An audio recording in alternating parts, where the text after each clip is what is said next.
along with everything else, have been forever changed. This is the process of aeroformation.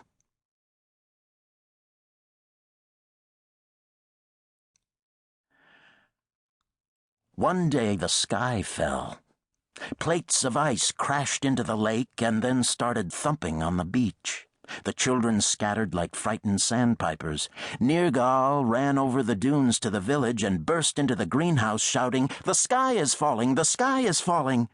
Peter sprinted out the doors and across the dunes faster than Nergal could follow. Back on the beach, great panes of ice stabbed the sand, and some chunks of dry ice fizzed in the water of the lake.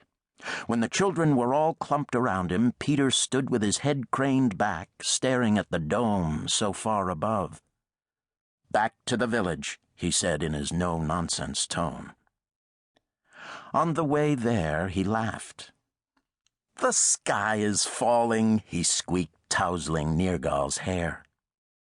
Nergal blushed, and Dow and Jackie laughed, their frosted breath shooting out in quick white plumes.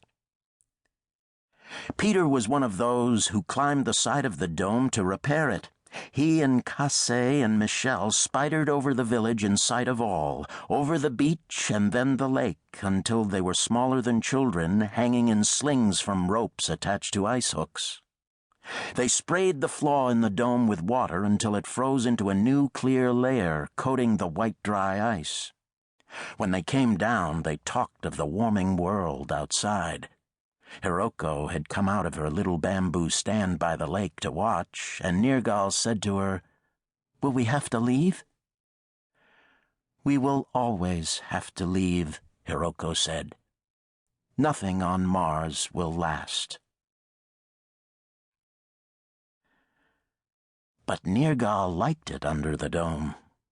In the morning he woke in his own round bamboo room, high in Creche Crescent, and ran down to the frosty dunes with Jackie and Rachel and Franz and the other early risers. He saw Hiroko on the far shore walking the beach like a dancer, floating over her own wet reflection. He wanted to go to her, but it was time for school. They went back to the village and crowded into the schoolhouse coat room, hanging up their down jackets and standing with their blue hands stretched over the heating grate, waiting for the day's teacher. It could be Dr. Robot, and they would be bored senseless counting his blinks like the seconds on the clock.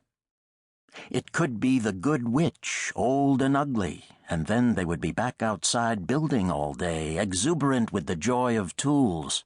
Or it could be the bad witch, old and beautiful, and they would be stuck before their lecterns all morning trying to think in Russian, in danger of a rap on the hand if they giggled or fell asleep. The bad witch had silver hair and a fierce glare and a hooked nose, like the ospreys that lived in the pines by the lake. Nergal was afraid of her.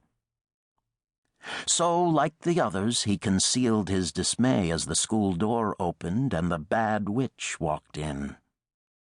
But on this day she seemed tired and let them out on time, even though they had done poorly at arithmetic.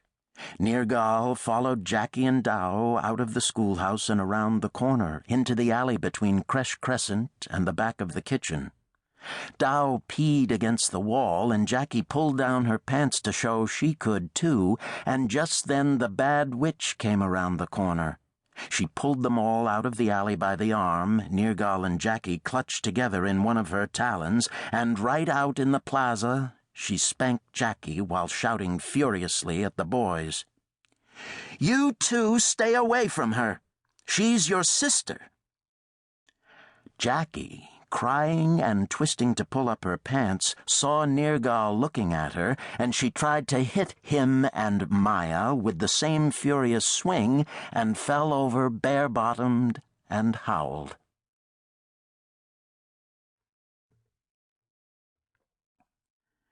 It wasn't true that Jackie was their sister. There were 12 Sansei, or third-generation children in Zygote, and they knew each other like brothers and sisters, and many of them were, but not all. It was confusing and seldom discussed. Jackie and Dow were the oldest, Nergal a seasoned